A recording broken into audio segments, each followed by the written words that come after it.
We have just finished from Kings, where we saw the rise and fall of kings in Israel and Judah, from the wisdom of Solomon to the division of the kingdom, and finally the downfall of King Ahab.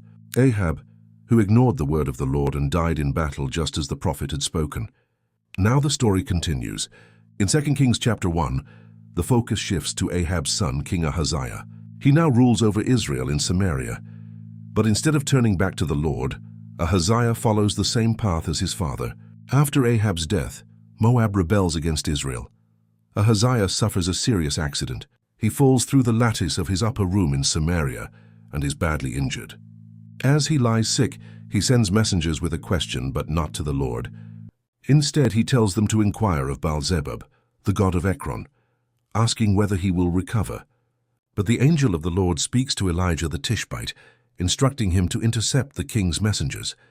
Elijah meets them on the road and delivers a direct message. Is it because there is no God in Israel that you are going to inquire of Baal-Zebub? Because you have done this, you will not leave the bed you are lying on, you will certainly die. The messengers return to Ahaziah sooner than expected.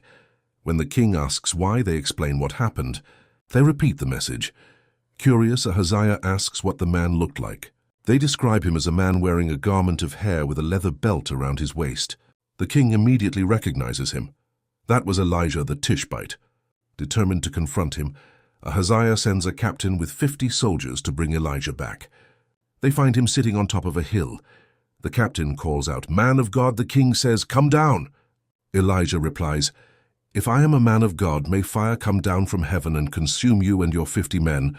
Immediately fire falls from heaven and consumes them. Ahaziah sends a second captain with another 50 men. He calls out urgently for Elijah to come down at once. But Elijah gives the same answer, and once again fire falls from heaven and consumes them. A third captain is sent, but this time the approach is different. He goes up, falls on his knees before Elijah, and pleads for his life and the lives of his men. He acknowledges what has happened to the others and asks for mercy. Then the angel of the Lord tells Elijah to go with him and not to be afraid. Elijah rises and goes down with the captain to meet the king.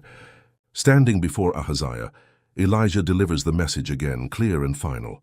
Because the king chose to seek guidance from Baal-Zebub instead of the Lord, he will not recover. He will die. And just as the word of the Lord spoken through Elijah had declared, Ahaziah dies. Since he has no son, his brother Jehoram becomes king in his place, during the reign of Jehoram son of Jehoshaphat in Judah. This chapter reveals a powerful turning point. It shows that even after everything that happened in the days of Ahab, the king of Israel still refuses to seek the Lord. Yet it also shows that God's word remains firm, spoken, repeated, and fulfilled without fail. Next comes 2 Kings chapter 2, where Elijah is taken up into heaven, and Elisha steps forward to continue the prophetic work.